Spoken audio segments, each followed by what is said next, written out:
नमस्कार सर्वांची कथा लेखन मराठी स्टोरी आपल्या चॅनेलमध्ये स्वागत आहे। आज आपण एक नवीन कथा घेऊन येणार आहोत आणि त्या कथेचं नाव आहे बंद विहिरीचं रहस्य भाग पहिला। आज मी तुम्हाला अशी एक खरी मानली जाणारी दंतकथा सांगणार आहे, एका अशा विहिरीची जिथे रात्री कुणाचंही नाव घेऊन हाक मारली तर दुसऱ्या दिवशी तो माणूस जिवंत दिसत नाही। ही आहे बंद विहिरीचं रहस्य।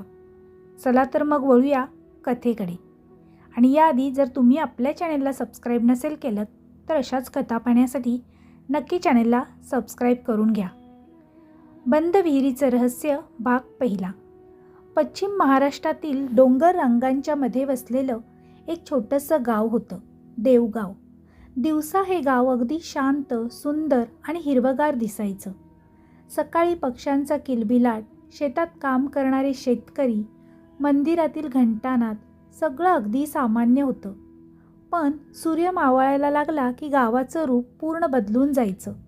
संध्याकाळी 6 वाजताच लोक घराचे दरवाजे बंद करायचे, खिडक्या लावायचे, लहान मुलांना बाहेर खेळू द्यायचे नाहीत आणि प्रत्येक घरातून एकच आवाज ऐकू यायचा, अंधार पडायच्या आधी घरात या।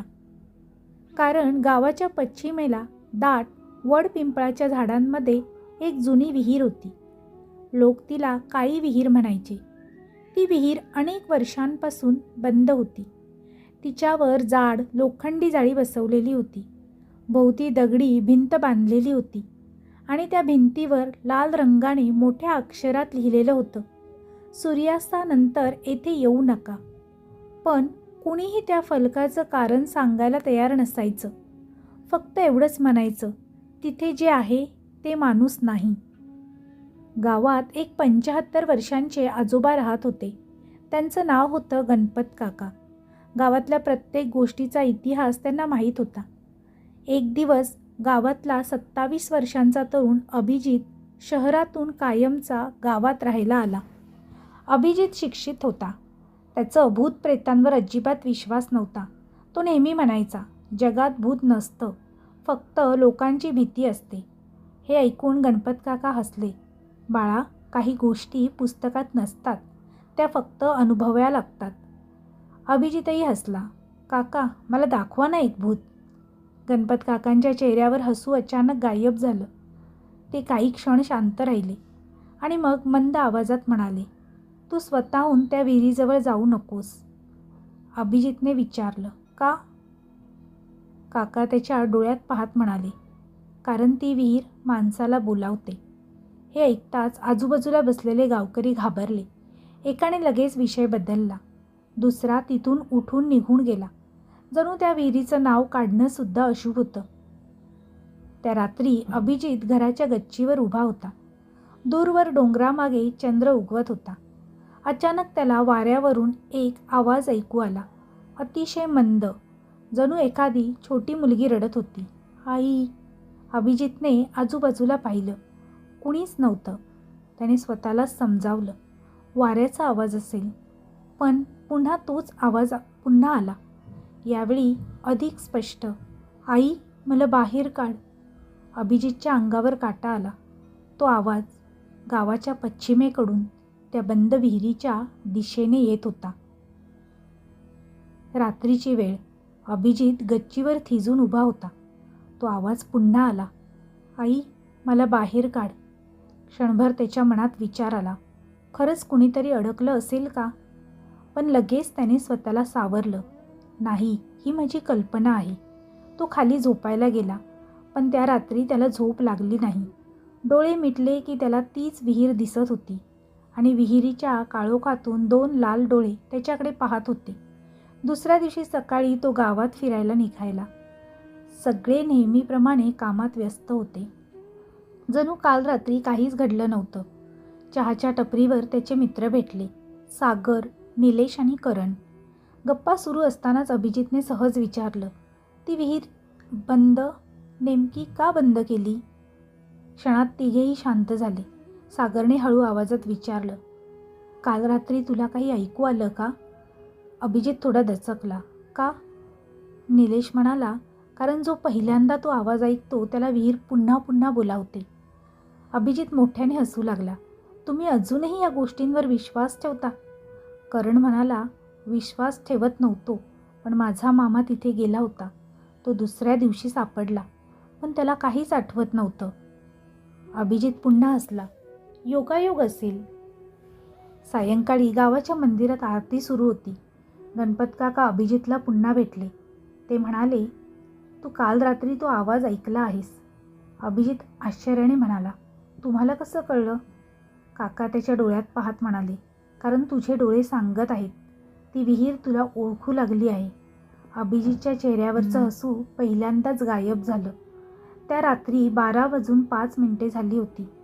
अचानक ठक ठक ठक दारावर टकटक झाली. अभिजितने दार उघडलं. बाहेर कुणीच नव्हतं.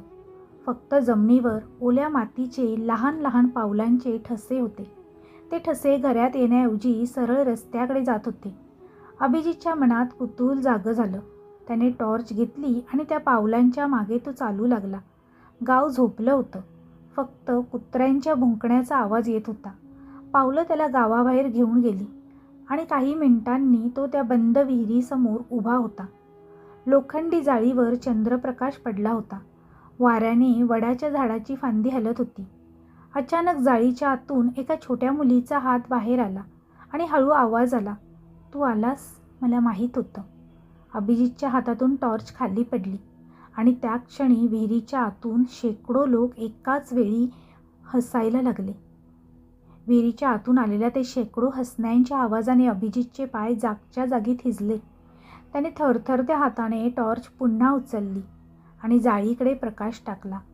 क्षणभरापूर्वी दिसलेला तो छोटा हात गायब झाला होता.